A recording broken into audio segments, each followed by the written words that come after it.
Assalamualaikum warahmatullahi wabarakatuh. Teman-teman, jadi di sini kita sudah bersama narasumber yang menemani Ria selama mengikuti kajian. Sebelumnya, ayo mencoba perkenalkan dulu. Nama Ibu Tini. Ibu di sini mengajar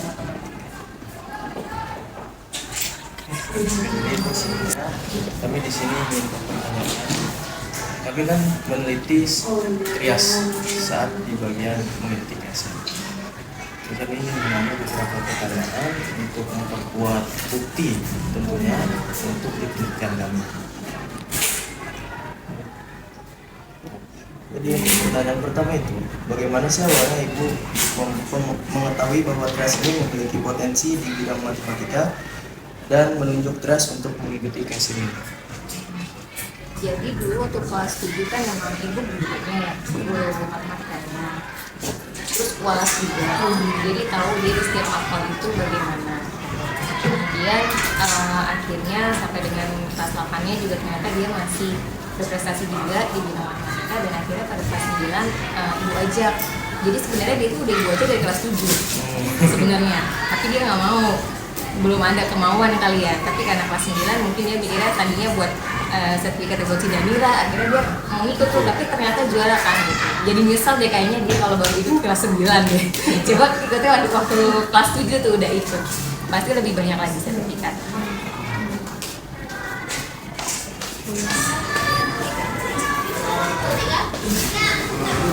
Untuk pertanyaan kedua Ibu, bagaimana sih proses awal trias dalam menghadapi KSM dimulai?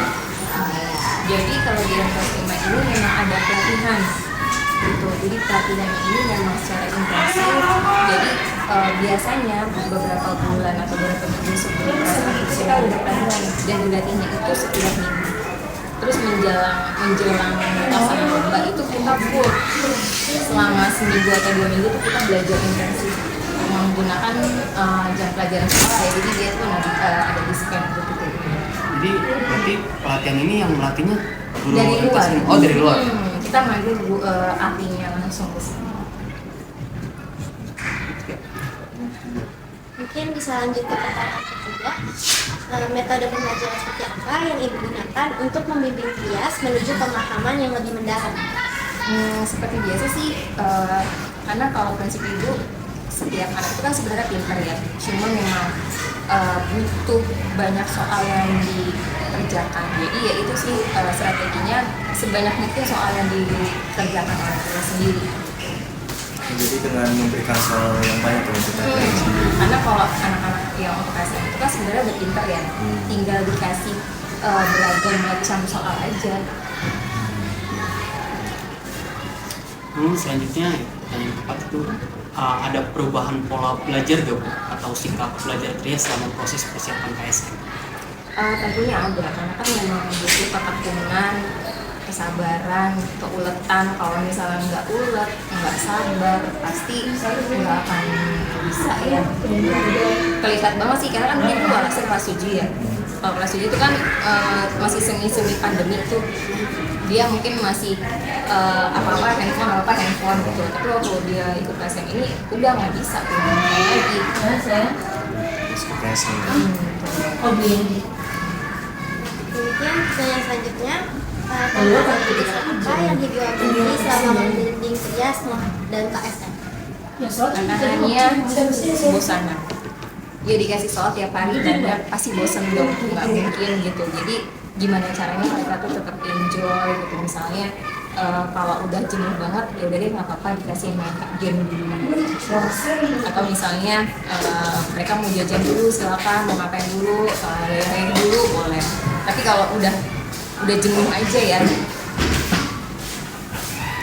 Untuk pertanyaan selanjutnya itu, bagaimana dukungan sekolah terhadap trias selama proses persiapan lomba KSM ini?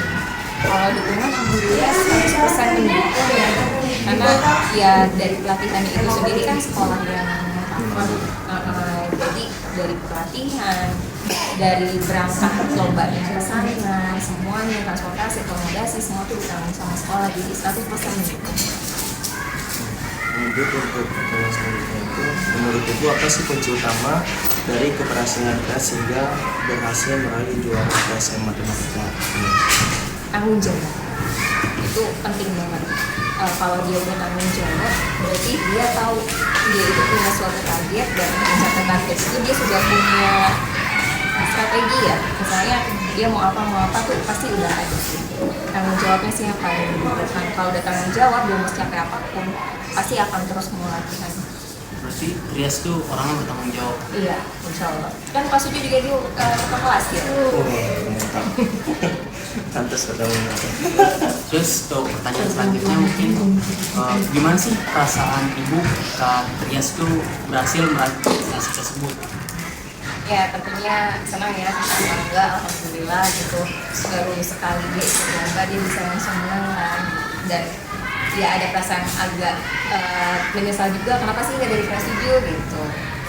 Yang pasti sih yang utama sih bangga ya. Bangga sama ibu. Jadi kira-kira kalau misalkan sebelum si Trias ini dari MTS 5 udah pernah ada yang menang KSM? Pernah. Oh pernah juga.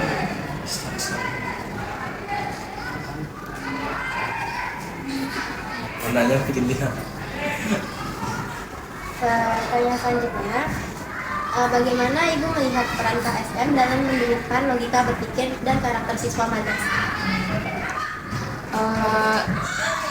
Gimana ya, jadi kalau KSM itu memang literasinya harus main, terus logikanya harus main juga, berpikir kritisnya juga harus main. Jadi kita nggak bisa baca soal langsung ngerjain, pasti kita diarahin ke A dulu, ke B dulu, baru bisa jawab gitu. Jadi emang benar-benar butuh daya logika yang ya cukup baik gitu. Berarti logikanya Trias main ya Bu selama Iya, memang harus main. Untuk pertanyaan terakhir, jika Ibu bisa menggambarkan perjalanan Trias dalam satu kata atau kalimat, apa kata-kata? Ya. Keren sih, Masya Allah. Ya baik Bu, terima kasih atas waktunya. sudah melakukan waktu Sama-sama. Sekian dari wawancara ini. Wabillahi taufiq wal hidayah. Wassalamualaikum warahmatullahi wabarakatuh.